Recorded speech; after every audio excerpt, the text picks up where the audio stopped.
Elon Musk, Vivek Ramaswamy and Republican senators are hinting at where the new Department of Government Efficiency will make some budget cuts. Suggestions, by the way, range from the defense budget and the IRS all the way to public broadcasting.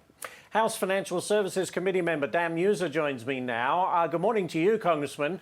Okay, where do you think the cuts should be made? Morning, Ashley. Well, there's a plethora of opportunities, truly. First off, the waste, abuse, and fraud. I was the revenue secretary in Pennsylvania. We rooted out a tremendous amount of waste, abuse, and fraud, so it's there. It's the number of employees within the federal government. Here, the Democrats, of course, and Biden wanted to hire another 87,000 IRS agents, which is outrageous. I know that won't work. The projections were off. That can't happen. That won't happen. And the 80,000 that are employed there can be reduced. We can save billions and billions in contracting, in pharmaceuticals. There's a lot of savings. I'll just add this quickly, Ashley. 4 years ago, our spending was $4.6 trillion.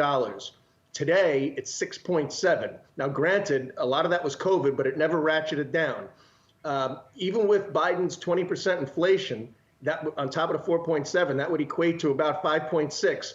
That's $1 trillion right there. That increase in 4 years that gave no advantage or nothing, no value to the American people. We can cut that $1 trillion. I hope you are right. It sounds great. I mean, they always say government efficiency is an oxymoron, but gosh, if someone could get in there, they can be successful. I have a feeling there's a lot of waste that could be cut away. But I want to get to this, Congressman.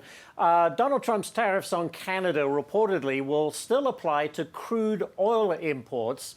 And some analysts are warning that it could lead to a rise in gas prices. Look, you're from Pennsylvania, a big energy producer. What do you make of Trump's tariffs?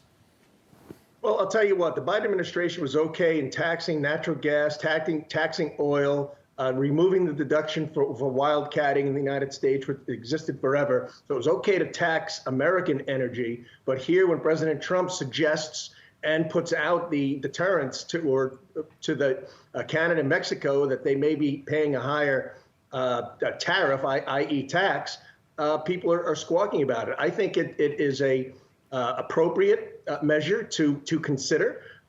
We are an unbelievably great customer to Mexico and Canada, and we're not happy with the status quo. So they need to change things. You know, they bring in almost 20% of their revenue, they meaning Mexico and Canada, from their oil revenues.